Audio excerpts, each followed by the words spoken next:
The world was going to end tomorrow. Wow. So being very careful over who you let into your life and also who you watch. What an answer.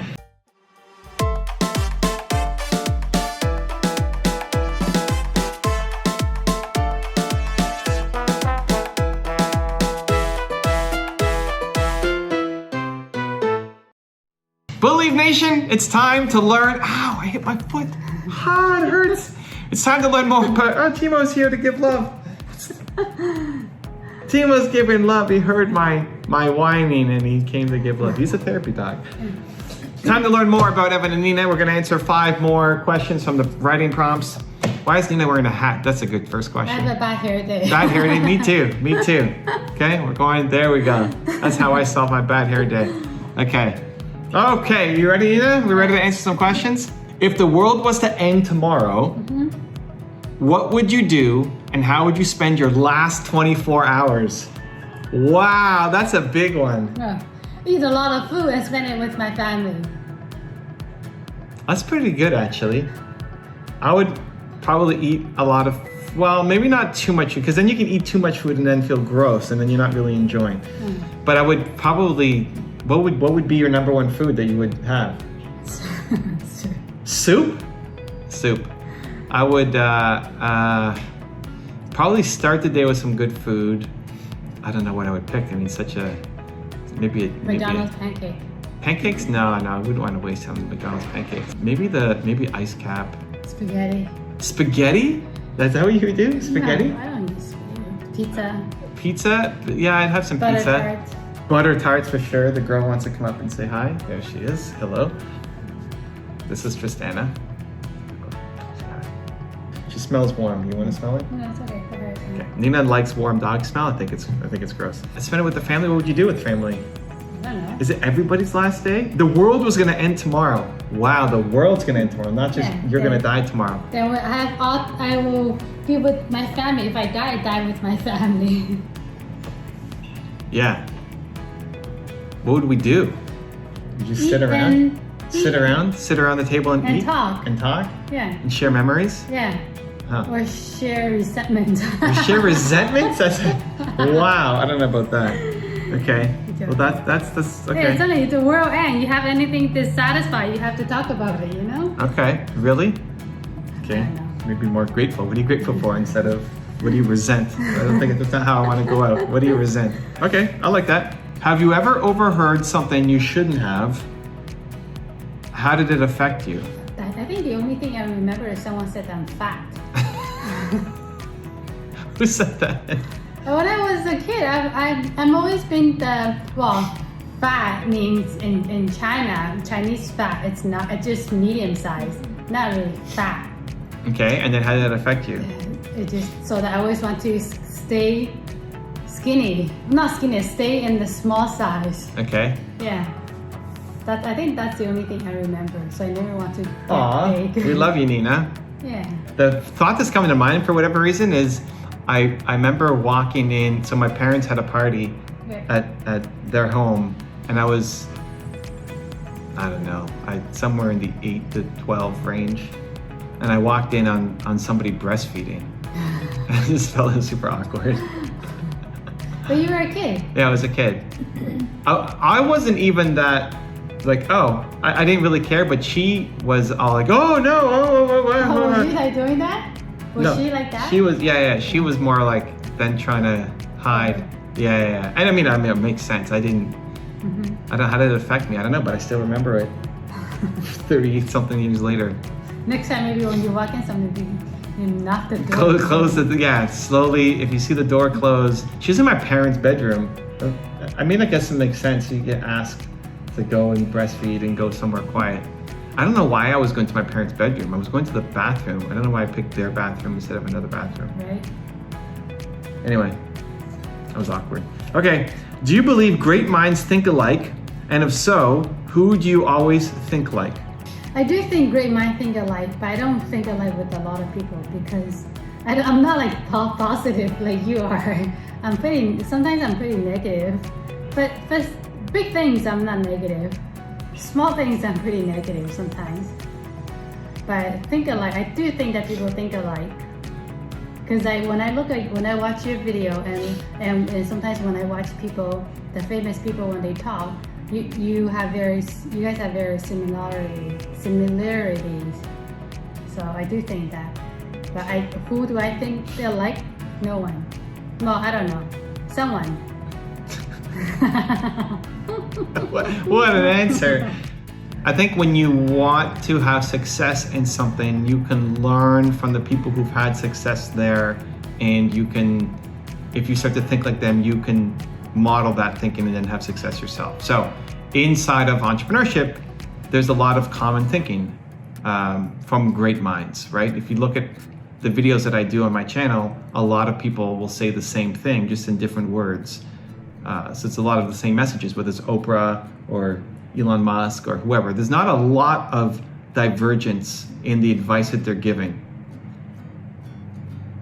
When the goal isn't as clear, I think there's a lot of divergent thoughts. So like, you look at the election. I think there's a lot of great minds. When is the election? The election's in November. But there's a lot of great minds will be on other sides, on opposite sides. Highly intelligent people who've had a lot of success, but they're vastly different on how they think about, the future of America. So I don't think they always, definitely great minds don't always think alike. I think when there's a very clear kind of outcome or goal, then it's easy for great minds to think alike. I think when that's not as clear, then it's more difficult. So then it's being really careful over who you choose to intake. So the more you hang around anybody, the more you'll start to think like them. So even Nina, we were talking about this on the weekend, how Nina is becoming super forgetful. doesn't remember things. Glasses. Where are my glasses? This is something she used to make fun of me all the time for not remembering where I left something or forgetting where my wallet is and all sorts of stuff. And now she's doing the same thing, never knows where her glasses are, all this kind of stuff. And I actually don't think that that's a bad memory. I think that's just choosing to focus on other things. So I just don't look backwards. I'm a little bit future, but mostly present focused. And I'm okay with that, and I'm proud of that. And so Nina's like, she's been recruited to join that party. But if you started hanging around people who always lived in the past, you would start to live in the past more, and you would always remember where your glasses are. Where's your wallet? I think it's in my jacket. It might be in the car, I don't know. So being very careful over who you let into your life, and also who you watch on videos, because you'll start to think more like them.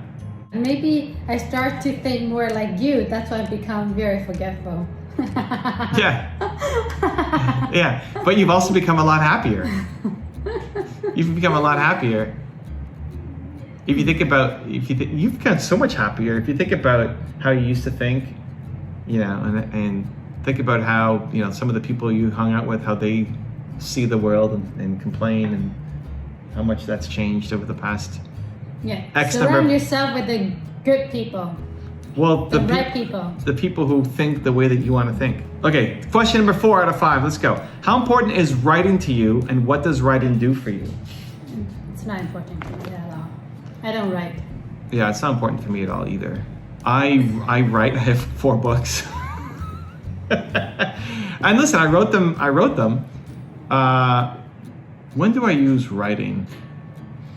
So journaling doesn't help me. I try to write journal, and it just never lasts for a week. Journaling don't find the benefit of journaling. I'm talking to myself all the time. So I do journaling inside my own head, right? Like as I'm making this video, in my own head, I'm like, oh, this is good. Good job, Evan. Good job. So I'm constantly talking to myself. So that is effective journaling for me. Writing it down doesn't help. It actually is frustrating sometimes because I'll think faster than I can write. So I feel it actually slows down my progress. It's not cathartic to get things off the paper. You know what cathartic is? No. It means like you feel better. Like, oh, it's a release, right? I don't feel the release. and I don't find that it helps me structure my thinking because I'm thinking faster than I'm You writing. can record it down. I just have to think through it. Like the best thing for me is I go for a walk and I'll think through things. Ideas will come to me, and then we'll create off of there. So yeah, morning pages, none of that stuff is super valuable for me. Yeah, there you go. And last question, number 5. What do you always seem to make excuses for? Ooh. Next time you should Oh, read Jesus, the question holy cow. before you take it. Right. Wow. Okay. Next time I can't hear anything anymore. Where's the ringing? Where's the fire alarm? Oh my Next God. time you should pick Getting before deaf. you That's a good question, though. That's an insightful question if you can I answer don't it. know. What do you always make excuses for? I think this goes into self-awareness and just recognizing when you're believing your own story versus actually doing the hard thing. So for me, to our last question, like the voice in your head is saying, Evan, you're doing a good job. Hey, Evan, that was really good. Balancing that with, no, that actually sucked. You got to do better next time. And being able to know the difference. So I'll make excuses for myself to say, I did a good job or let myself off the hook, but I could have done more and I could have pushed harder and I could have brought more value and I could have put in more effort. Is that an excuse? Yeah, I think it's easy for achievers to be. It's hard to get called out as an achiever because you're the highest achiever, the people that you know, and so you're working hard and you're doing it, and everybody else thinks that you're doing great, and you can write it off to say, hey, well, look at the people around me. I'm doing so much more than them, but it's an excuse compared to like you could have done more. Yeah, I could have done more, and it's trying to catch that, right? It's not constantly, but. I don't think I always make an excuse for that, but I think it's something that will pop up to say I need to be harder on myself to know I can do more, put in more effort, push a little bit harder, as opposed to saying I did a good job today. It's that fine line, because if you go too far off the deep end, then you never appreciate anything and you don't love yourself and you're just pushing for what? But yeah, that's what I got. What do you got? Nothing. Still nothing? Yeah. What do you make an excuse for? I don't know. It's okay, so when you get frustrated, do you feel it's always justified? That, yeah, of course I should have been frustrated, Dad. That's a big deal. Or it's frustrated, like, oh my God, I shouldn't have done that. Like if I make the wife an amazing salad and it's just full of so many good things and I'm cutting up some fresh Parmesan to put on top of the salad and a little tiny bit of Parmesan maybe gets stuck on the counter and is left there overnight, and then you wake up tomorrow morning and see a little bit of crumbs of Parmesan and take a picture and send it to me on Facebook and say, look at this mess. I do that, but it's not an excuse. You could do better, clean up after every time you make the salad. No, it's more about being proud of, like, are you proud of the action? I don't think it's bad. Okay, so where do you feel like you're doing things that you're not proud of it? When you look back, it's like, oh, I should have had more patience, or I should have had more understanding, or I should have had... Oh, I don't know. Maybe been like, oh, I should have just finished the work quicker. I know, faster, right? I mean, but come on. I've been doing a lot lately. Holy Actually, cow. Nina is actually turning up. Nina, when we first started dating, I wasn't sure who... I like Nina's work ethic, and I like Nina's not complaining. And I wasn't sure who worked harder, because she would bring home work from work when she had a job, and nobody else was doing that. I mean, it's like you put in more effort than any of the people at your workplace. Once we started working together, I realized that I can outwork Nina, no problem. But What? no problems. Like, oh, okay, no, it's not even close. But the past week, especially, Nina's been really putting in some extra work. Even Saturday I was working. Yeah, it's like, Nina, I don't want to look at this on a Saturday. I'm trying to spend time for us. Anyway, you've been doing a great job. But too much now. It's too much work. Too much. But hopefully soon I don't have to work on weekends, on Saturdays. Saturday is supposed to be our fun day. So this weekend, let's make it happen. There's something you're making excuses for. Too much work. I got too much work to do, so I'm not gonna work. I mean, I'm not gonna have fun. That's There you go. That's the excuse. I gotta get this done. Hey, okay. That's our video. If you want to watch the last time we answered 5 questions and dive deeper into our world, check the video right there next to us. Continue to believe. See you there.